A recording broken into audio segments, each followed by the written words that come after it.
हैं उनके अपन समाधान कर लेते हैं। पुस्तक रख लो हैं, इसके बाद में देखेंगे। यहाँ पर जो कल से शिविर लगने वाला है तो लेकर के लोगों के मन में कुछ प्रश्न हैं। तो यहाँ पे लिखा हुआ है कि महाराज जी मुझे आधे घंटे के लिए भोजन बनाने घर जाना पड़ेगा। बेटी की सी और आर्टिकल शिफ्ट चल रही है, 9:30 पर वो निकल जाती है, उसके पापा भी उसी टाइम पे चले जाते हैं। अब मैं किस समय पर जाऊं, मुझे मार्गदर्शन दे। कोई बात नहीं, हमने ये कहा था समस्या है तो समाधान भी है। देखो, आर्टिकल शिफ्ट में जाने वाले यदि वो बेटी है क्या यहाँ पर जो जाती है, बताओ 9:30 की जगह 10 बजे भी जा सकती है। यदि सर को कह दिया जाए आर्टिकल शिफ्ट में वहाँ जाके उनको वर्क, ए बेटा रख दे पुस्तक, कौन ने कहा उठाने को, रखो अभी पढ़ेंगे वहाँ पर। यदि आप चाहें तो बच्चे से उनको भी इस शिविर में अटेंड कर भाग लेने दो, क्योंकि सीए की ऐसी स्थिति है जीने के बाद और मरने के बाद भी।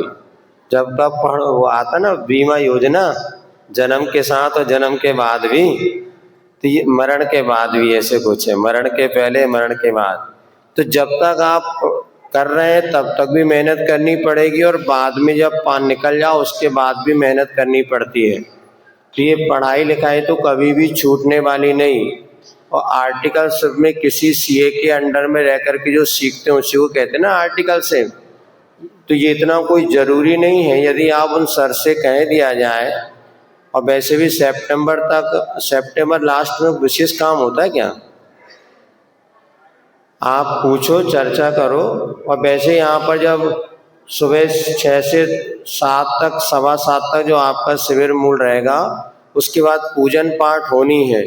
यदि आप 7:15 से 7:45 या 8 बजे तक अपने घर के काम करके आ जाओ तो उसके बाद 8 बजे के बाद आपको लेकिन यहाँ में उपस्थित होना अनिवार्य होगा।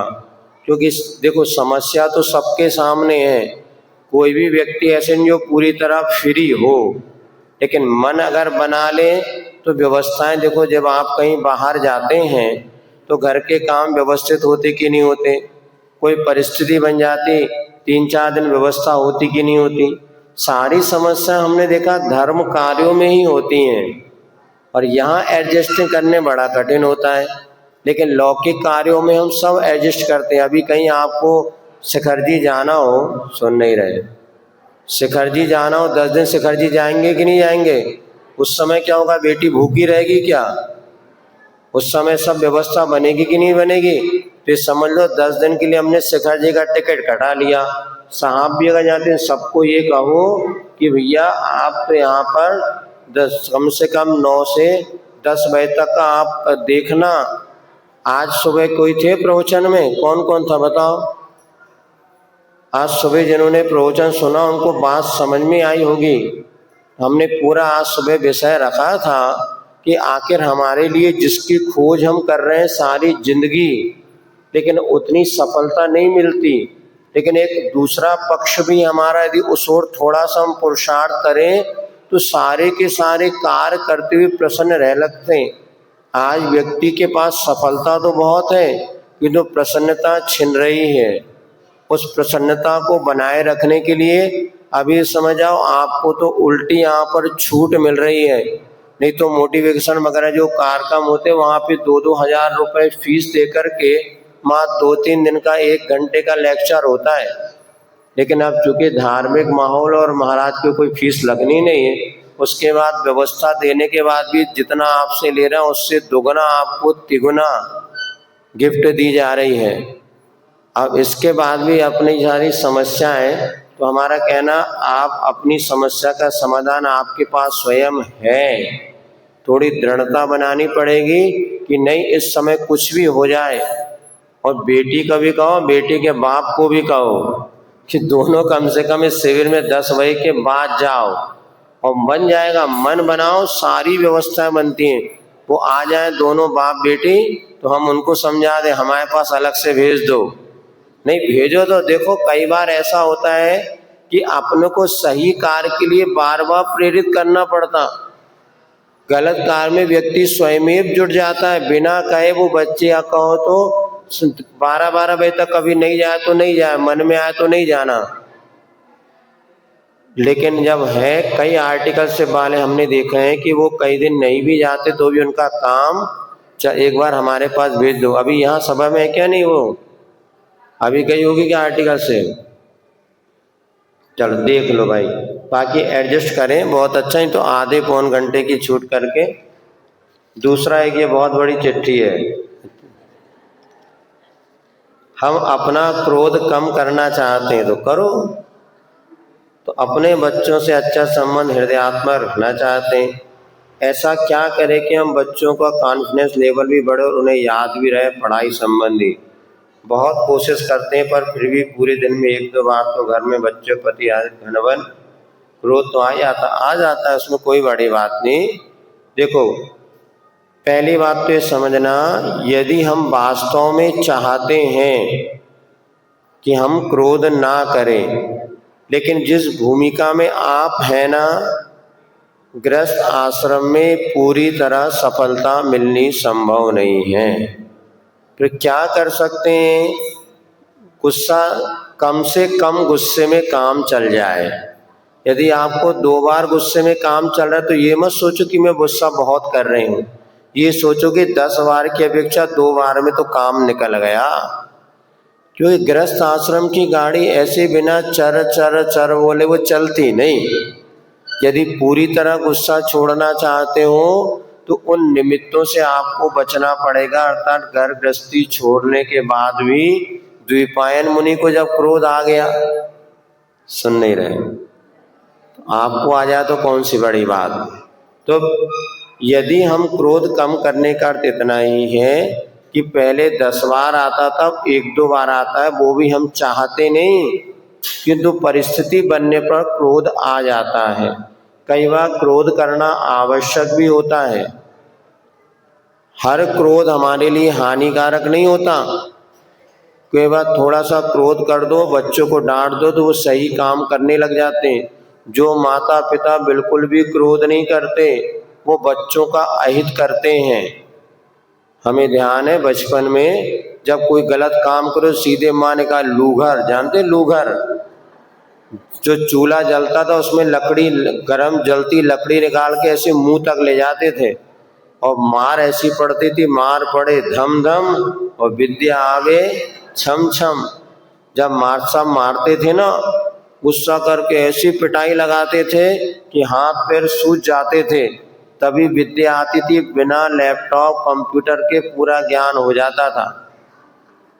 एक बार बताते हैं, धर्मराज युधिष्ठिर थे ना, युधिष्ठिर पांडव के बड़े भाई, उनके गुरुजी ने उनसे कहा कि एक पाठ सबको याद करना है। कौन सा पाठ? क्रोध नहीं करना।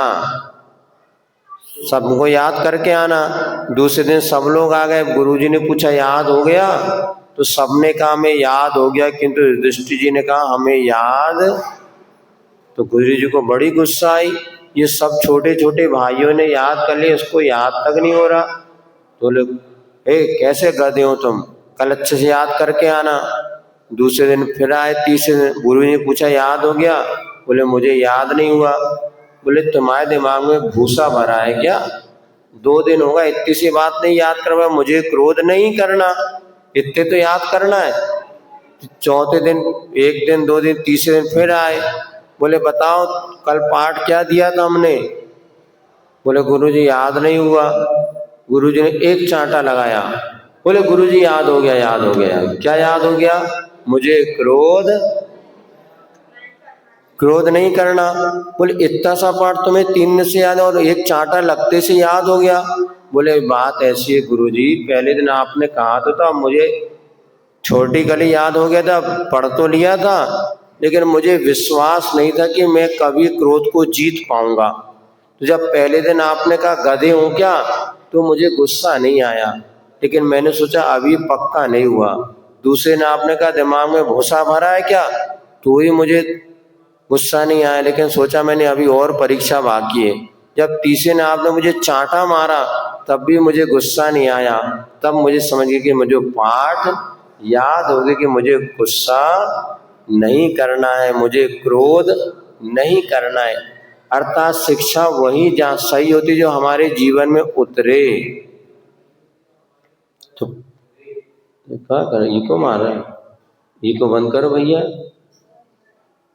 कहाँ से आ रहा है, यहीं से मार रहा है क्या? चलो ठीक है, हैं दीवार से लौट के आ रही है। हाँ चलो, तो क्रोध ग्रस्त आश्रम में क्रोध आता रहता है, किंतु सुनो, क्रोध ज्यादा देर तक नहीं टिकना चाहिए। यही टिक गया आवाज। तो जैसे क्रोध आया ना, सुनो सुनो, मुनि महाराज को गुस्सा आ सकता कि नहीं आ सकता बोलो? तो हम में और आप में अंतर क्या रहा? एक श्रावक को गुस्सा आया और मुनिराज को गुस्सा आया, दोनों में क्या अंतर है बोलो? अंतर इतना है कि श्रावक का गुस्सा रहेगा 2 घंटे तक, तो मुनिराज का रहेगा 2 मिनट तक। इतना अंतर है। जो क्रोध को कितनी जल्दी आ गया, तुरंत आप नॉर्मल हो जाओ, तो समझना हमने क्रोध पर विजय प्राप्त कर ली। जिसका प्रश्न है वो बैठे कि नहीं बैठे? तो चिट्ठी अकेली है नहीं है ना? बस अब शर्म तो नहीं आ रही? जिसका प्रश्न है वो है कि नहीं यहाँ पर? है ना? बस बहुत अच्छा, कोई बात नहीं। देखो आपको बता रहे हैं, अब प्रैक्टिकली आप करना। गुस्सा तो सबको आता है, ये कितनी जल्दी हम दूध ठंडा हो सकता है ये देखो, उबलने का कोई टेंशन नहीं, कितनी देर तक उसकी गर्माश बनी रहे। तो क्रोध हमें आ भी गए ना, तुरंत थोड़ी देर बाद नॉर्मल हो जाओ, तो समझना हमने क्रोध को जीत लिया। हाँ यही आपको बता रहे हैं। मुनिराज को भी क्रोध आता है, लेकिन वो क्रोध को हम जल्दी डिस्ट्रॉय कर देते हैं। तो भूल जाओ, क्रोध किया तात्कालिक किया, जैसा बच्चा होता ना, हाँ बस ऐसे ठीक है, तो इसलिए घबराना नहीं। बच्चे को चांटा मार दो, क्या करता है वो? सुनो, बच्चे को चांटा मारो तो क्या होता है? रोने लगेगा, और तुरंत उसको एक मनपसंद की वस्तु खाने को दे दो तो क्या करने लगता? हंसने लगता है। आंख का आंसू यहीं पर है, क्योंकि बच्चे के चेहरे पर मुस्कान है, तो उसका गुस्सा करना गुस्सा है क्या? नहीं, वो तो तात्कालिक रो भी लिया, तात्कालिक भुला दिया। ऐसे ही हम कर सकते हैं, गुस्सा आ भी जाए तो ज्यादा देर तक उसको बना के नहीं रखना, काम हो गया तुरंत छोड़ दो। इसलिए गृहस्थ आश्रम में रहते हुए बिल्कुल भी गुस्सा नहीं करेंगे तो भी काम नहीं चलेगा। एक बोल दो गुस्सा कर दो, तुरंत गैस की टंकी आ जाएगी, नहीं तो 3 दिन बैठे रहो, गैस टंकी आने वाली नहीं है। गुस्सा करो तुरंत सब्जी आ जाएगी, नहीं तो पता चला 3 दिन से कुछ सब्जी नहीं बन रही, दाल रोटी खा रहे, तो गुस्सा ही नहीं कर रहे। तो गृहस्थ आश्रम में कोई बात जरूरी होती है, उसको ज्यादा देर तक हृदय में नहीं बनाना। आओ और गया, इसको कहते हैं ईर्यापद आश्रव जैसा। कर भी लिया, तुरंत भुला दिया, फिर हंस लिया, खुश में खेल कूद लिया, बढ़िया नॉर्मल हो गए। तो गुस्सा आ सकता है, लेकिन हृदयात्मक संबंध कैसे बनेगा? वह इसी तरह, भीतर हाथ पसार के बाहर मारे चोट, बाहर से पिटाई भी लगा दी, गुस्सा भी कर दिया, किंतु भीतर में कोई गुस्सा नहीं था, तुरंत आई गई बात हो गई, फ्री हो जाओ। ऐसा एक बार पति पत्नी में लड़ाई हो गई, और इतनी जोरों की लड़ाई हो गई कि पत्नी कहने लगी मैं मायके चली जाऊंगी। पति बोलने लगा कुछ ठीक है, तुम मायके चलो, मैं ससुराल चला जाऊंगा, कोई बात नहीं, दोनों का ना, तुम मायके जाके मैं ससुराल चला जाऊंगा, बात बराबर। भैया इसका मास्टर कौन है यार, देख ले, बहुत देर बाद बोलता है वो, ये आई जैसा। चलो अपना समय, और हम ऐसा क्या करें, देखो कॉन्फिडेंस लेवल बढ़ाने के लिए बच्चों की ज्यादा चिंता करना छोड़ दो। ये माता पिता ने बच्चों की चिंता कर करके बच्चों को बेकार कर दिया। हमें तो ऐसा लगता है जितना आप उनको करें वो खूब ये हो जाए, ये हो जाए, ये हो जाए। तो माता पिता बच्चों पर जितना ध्यान दे रहे हैं ना, उतने ज्यादा बच्चों को और टेंशन बढ़ता है। आप थोड़ी देर उनको फ्री छोड़ो, देखो तो उन पर कितनी योग्यता है उनकी। जैसे हमने चौके में जाते हैं हार करने के लिए, जब कभी तो पूजा करने के लिए हम कहते हैं, तो भैया घर का मालिक कौन है, वो पूजन करे। अब वो पुरुष वर्ग बेचारा घबराता है और आसपास वाले उसकी घबराहट को और बढ़ा देते हैं, तो करने नहीं देते बेचारे को। उनने जल बोला नहीं, इनने जल्दी से जल्दी चढ़ा। अरे साता पकड़ो, ओम ह्रीम अरम बोलने, अभी तक बोला नहीं, तो कॉन्फिडेंस कब बढ़ेगा उसका? एक बार वो स्वयं बोलने लग जाएगा। एक बार जब जल चढ़ा लेता ना, फिर देखो वो कैसा शेर बनता, अब तो मैं चढ़ा सकता हूँ। लेकिन बाजू वाले चढ़ाने दे तब तो, वो तो बाद में दो चार दादियां और दादा ऐसे भिड़ जाते कि हम ही चढ़ा रहे, तो चुप, इनको नहीं आएगा। कैसे नहीं आएगा, उनके पिताजी को आएगा। तुम साता तो पकड़ो, हम बैठे अंजलि बांध के, चढ़ा जल्दी से। अब वो देखता है, अरे कहूँ देखो लेकिन पहले बोलो। तो एक जो जल और चंदन चढ़ा लेता ना, उसका कॉन्फिडेंस इतना बढ़ जाता, अब कोई नहीं भी कहेंगे तो भी अक्षत वो चढ़ाने लगता है। करके देखना आप। कई बार बच्चों को स्वयं अपन उनकी स्फूर्ति से काम करने दो। और सबसे बड़े बच्चे कौन, क्या कहते, कॉन्फिडेंस कम हो रहा है ट्यूशन पढ़ने वालों बच्चों का। आप लोग जो बच्चों को ट्यूशन भेज रहे हैं ना, इससे सबसे ज्यादा वो डब्बू बन रहे हैं। उनका सेल्फ कॉन्फिडेंस बढ़ता नहीं। अब इधर स्कूल में मास्टर ने पढ़ाया, उधर ट्यूशन में मैम ने हल करा दिया। बेचारे को विश्वास ही नहीं कि मैं हल कर पाऊंगा। जब तक मेरी टीचर नहीं कराएगी, वो नहीं कराएंगे, तो मैं कर ही नहीं पाऊंगा। हम लोगों ने मैथ से बीएससी सब पढ़े लिखे, उस समय क्या करें, इतनी सी पुस्तक होती थी और उसमें आंसर पीछे लेकर हल करना पड़ता था। तो बड़े बड़े तब एक बार सही आता था, उससे कॉन्फिडेंस बढ़ता था। हम लोग क्या करते हैं, हर चीज हम लोग क्या करते हैं, सॉल्व करके दे देते हैं। अब तो एडवर्टाइज आ रहा, मुझे मैथ्स में नहीं आता था, मैंने एआई से पूछ लिया, सब हल हो गया। तो बेटा इसलिए बुद्धू बन जाओ, कभी कॉन्फिडेंस नहीं बढ़ेगा। कॉन्फिडेंस लेवल बढ़ाने के लिए उनको स्वयं मेहनत करना सिखाओ। 4 बार वो असफल हो जाएंगे, किंतु 5वीं बार जब करेंगे उनका आत्मविश्वास बढ़ेगा कि अब मुझे सफलता मिलेगी। अब जब से मोबाइल, ये ट्यूशन, अब ट्यूशन तो ऐसी फैशन हो गई कि बच्चों का कॉन्फिडेंस, विश्वास बढ़ते नहीं कि हम कुछ काम कर पाएंगे।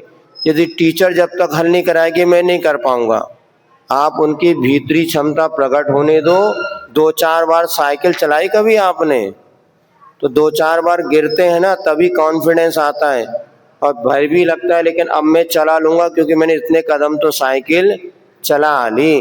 अब हम गिरने ही नहीं देते। अब पूरी देर यदि आप साइकिल पकड़े रहोगे तो कभी कॉन्फिडेंस बढ़ेगा क्या उसका, बोलो? अब थोड़ी देर सहारा दिया, फिर छोड़ दो। जब वो 4 कदम आगे जाके देखता, अरे पीछे तो कोई भी नहीं है, अरे मैंने इतनी साइकिल चला ली, अरे अब तो मैं पूरा चला लूंगा, कॉन्फिडेंस बढ़ जाता। होता नहीं होता? अब हम उनका स्कूल में 4-8 घंटे पढ़ेगा, इधर ट्यूशन में 4 घंटे पढ़ेगा, और फिर भी बिल्कुल याद नहीं करना बच्चों। उन्हें याद भी रहे पढ़ाई संबंधी, कोई याद करने की जरूरत नहीं है। आप पढ़ने में उनको अच्छे से पढ़ना सिखाइए, समझ करके पढ़ना। ये रट्टू तोता जो हो गए ना, अंग्रेजी व्यवस्था ने क्या कर दी, APPLE कहा हम बच्चा सेवफल देख के सेव अब रट्टो बेटा एप्पल। बच्चा वाटर की स्पेलिंग क्या होती, वाटर की WATR, और डॉटर की DAUGST। तो कहाँ लिखा AUGH, रटना ही पड़ेगा। अंग्रेजी एक ऐसा भाषा है जो हमारे देश में जब से आ गई, सब रट्टू तोता बन गए। और रटने से क्या हो गया, उनका दिमागी विकास रुक गया। इसीलिए अंग्रेजी पढ़ने वालों का आप देखना, इस बुद्धि का जो स्तर होता है ना, उतना काम नहीं करता हिंदी पढ़ने वालों का। क्योंकि वैज्ञानिकों ने सिद्ध किया, हिंदी पढ़ते समय माइंड दोनों तरफ से काम करता है। और अंग्रेजी पढ़ने से वन साइड, क्योंकि अंग्रेजी में कोई मात्रा नहीं होती। अपन की पढ़ो तो काम है, छोटी की मात्रा घुमाना पड़ता है, ऊ में घुमाना पड़ता है। अंग्रेजी में कोई मात्रा नहीं, ABCD कर दिया बस। इसीलिए अंग्रेजी पढ़ने से भी आप लोग रट्टू तोता बच्चे बन गए। वैसे हमारा कहना है उन्हें याद रह करते कि एकाग्रता से पढ़ो। सुन रहे आप लोग? सुना ही नहीं रहे। अर्थात जब हम पढ़ते हैं ना, सबसे बड़ी कमी है एकाग्रता की, इसलिए याद नहीं होता। हम ट्यूशन भी पढ़ा रहे हैं, स्कूल पढ़ा रहे हैं, लेकिन ध्यान रखो स्कूल और शिक्षक का शिक्षा के क्षेत्र में कितना हाथ है? मात्र 25%। अच्छा स्कूल है और अच्छा शिक्षक है तो बच्चा कितना परसेंट लाएगा? 25% मात्र। फिर कैसे लाएगा? तो 25% लाएगा उसकी कहना चाहिए आपको विनय, गुरु के प्रति कितना विनय है। इसके बाद होता है इसमें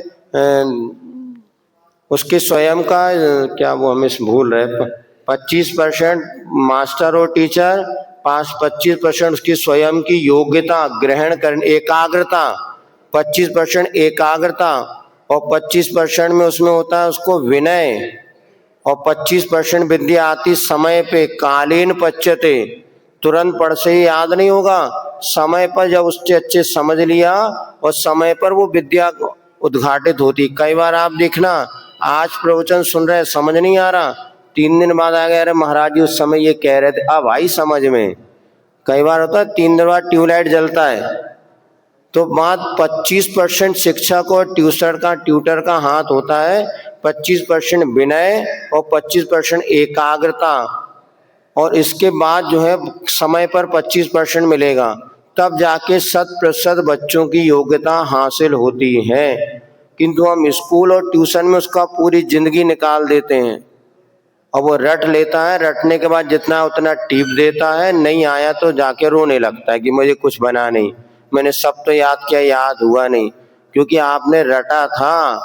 रटने से याद नहीं होता, समझ के पढ़ने से याद होता है। इसलिए मम्मियों को चाहिए कि बच्चों को समझना सिखाएं।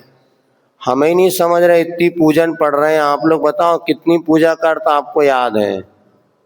प्रभु पतित पावन की विनती आती है, याद है? हाँ, अर्थ पता है? नहीं पता।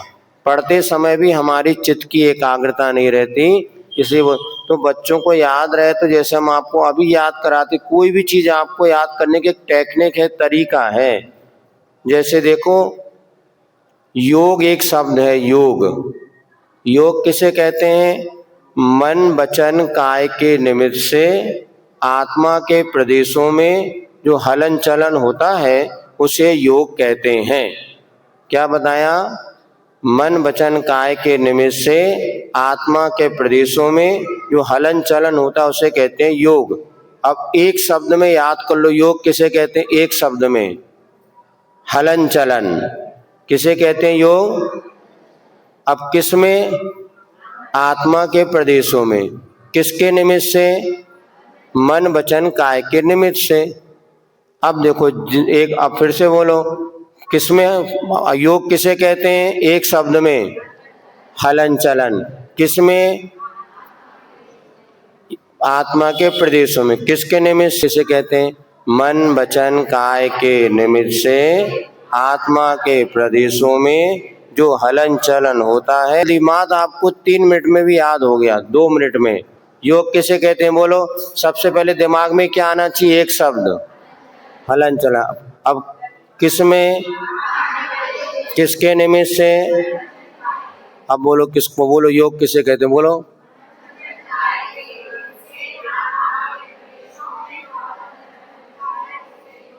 अब मोड़ा मोड़ियों को रटते रहेंगे, मन वचन काय के निमित्त से आत्मा के प्रदेशों में जो हलन चलन, ऐसे रटते ना, मुंडी हिला हिला करके, घूम घूम के।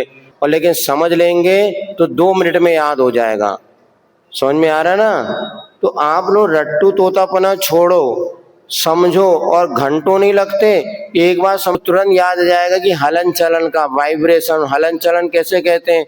अब एक शब्द तो याद करना है, हलन चलन। कोई भी सेंटेंस में सबसे पहले उसका क्रिया, वर्ब इसको आप कहते हैं। वर्बों को पकड़िए, क्रिया कौन कर रहा है, कहाँ हो रही है, कैसी। बड़ा से बड़ा लेख आप लिख सकते हैं।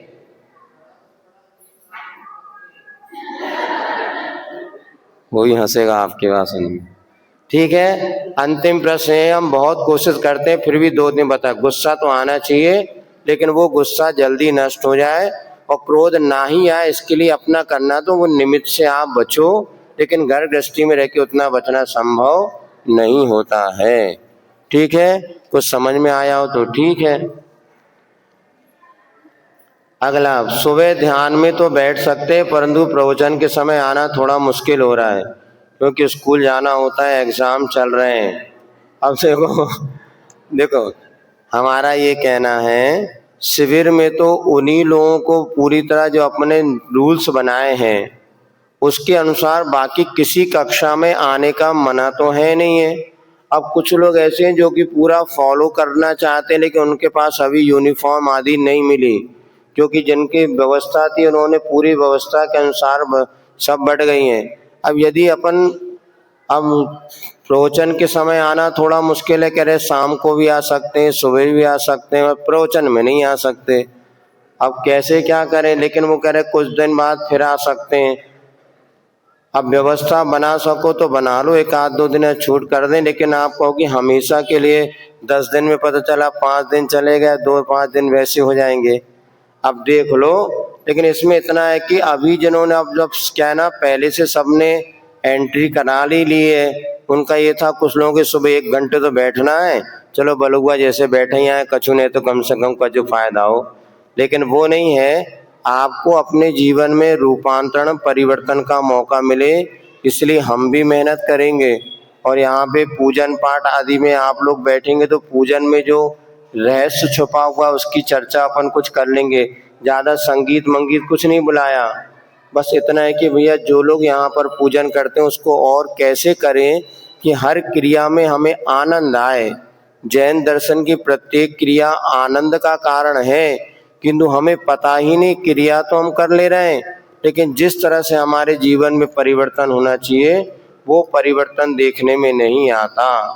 अब यदि पहले से रजिस्ट्रेशन करा लिया हो तो कोशिश ये करो कि आज दोपहर को कह रहे महाराज दोपहर को दिन भर बैठे रहेंगे, दिन भर नहीं बैठना, हमारे पास टाइम ही नहीं, बस सुबह और शाम ही आना। दोपहर को 2:30 से 3:30 के स्वाध्याय में आ सको तो वेलकम, नहीं आ तो पता चला 2-4 आ गए बैठ गए, हमारा भी समय जाएगा आपका भी समय जाएगा।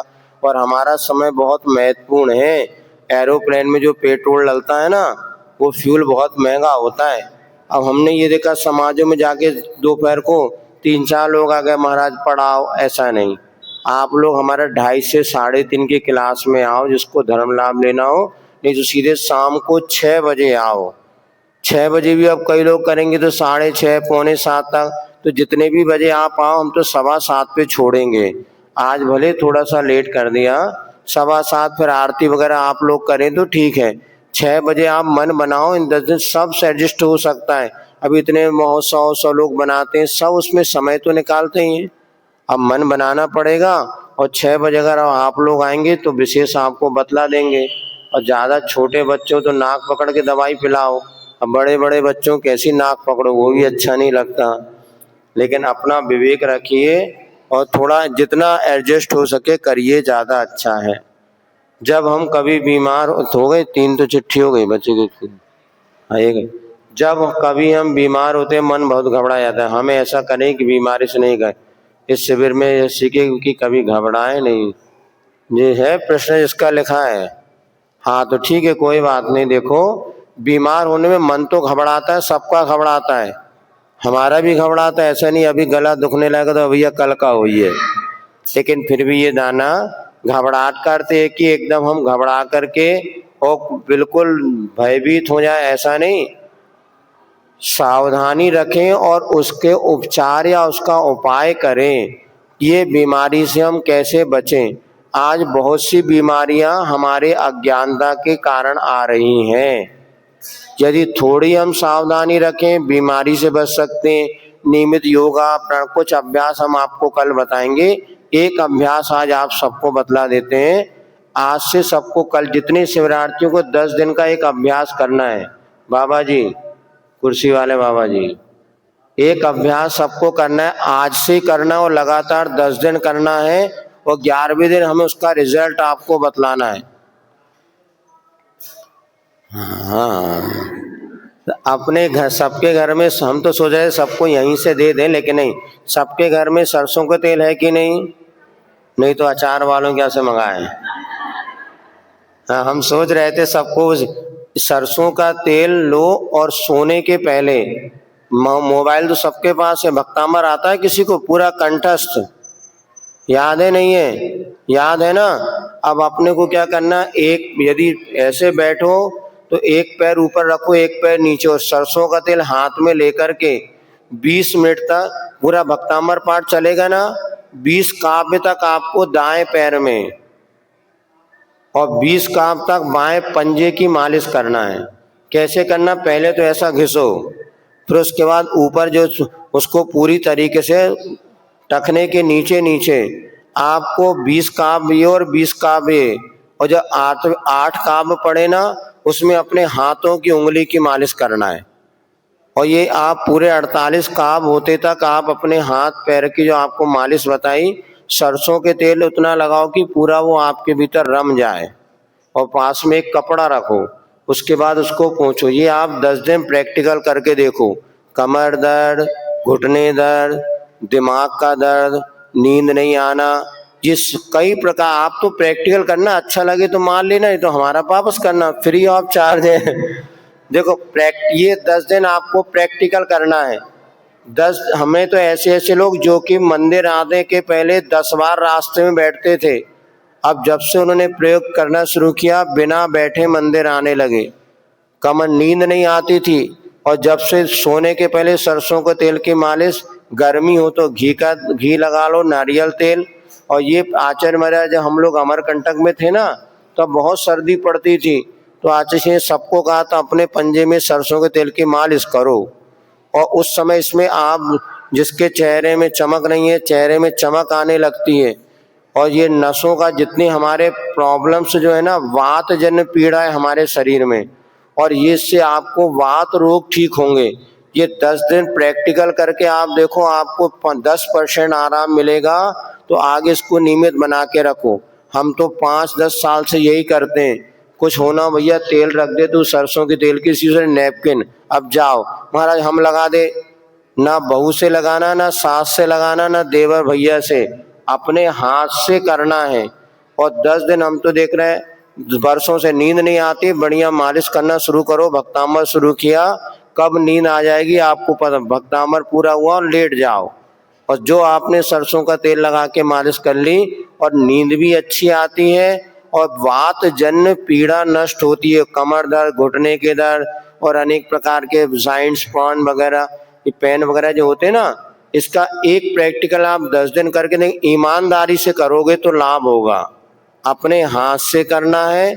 और ये ऊपर की जो 5 ये जिसको कहते हैं ये लकीर, इसमें तो ऐसा पूरा करते तो ये आप, और ये उंगली करने ऐसा करके ये मसाज इसकी एक पूरी तरीका होता है।